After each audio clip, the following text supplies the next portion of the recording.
กลับเหมือนเป็นดังเมื่อวาน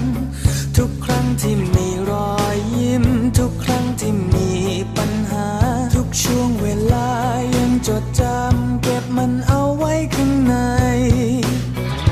เรื่องราวไม่ว่านานเท่าไรไม่เคยหล่นหายไปจากใจเราไม่ว่าจะมีรอยยิ้มไม่ว่าจะมีน้ำตามันคงจะเป็นช่วงเวลาที่ทำให้เรามีกันและกันโปรดเธอโปรดจงหลับตาให้เธอนึกถึงช่วงเวลาที่เรามีเสียงหัวเราะและความเข้าใจ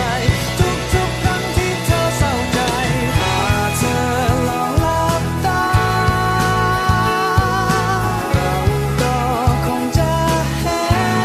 นเหมือนกันวันที่เธอและฉั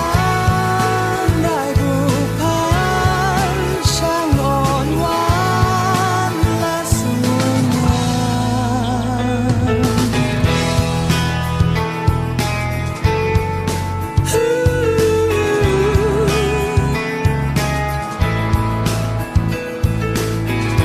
เวลายังไม่เคยรั้งรอโปรดเธออย่าท้อเมื่อห่างกันไกลทุกครั้งที่ฟังเพลงนี้ให้รู้ว่ามีความหมายแทนคำว่ารักคำสุดท้ายที่ทำให้เรามีกันและกันโปรดเธอโปรดจงหลับตาให้เธอนึกถึงช่วงเวลาที่เรามีเสียงหัวเราะและความเข้าใจทุกๆครั้งที่เธอเศร้าใจหากเธอลองหลับตาเราก็คงจะเห็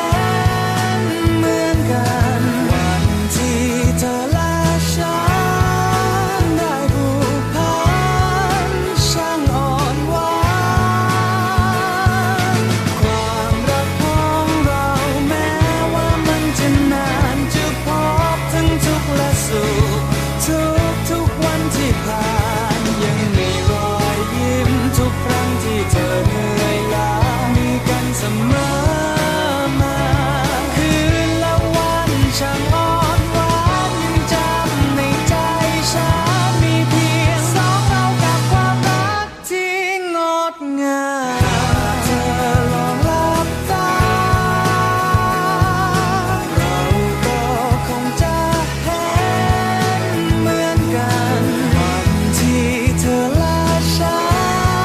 นได้ผูกพันช่างอ่อนหวานอยากให้เธอคลายเหงาเธอจงลองฟังเสียงหัวใจที่เธอและฉันได้บอกรักสำหรับฉันช่างสวยงาม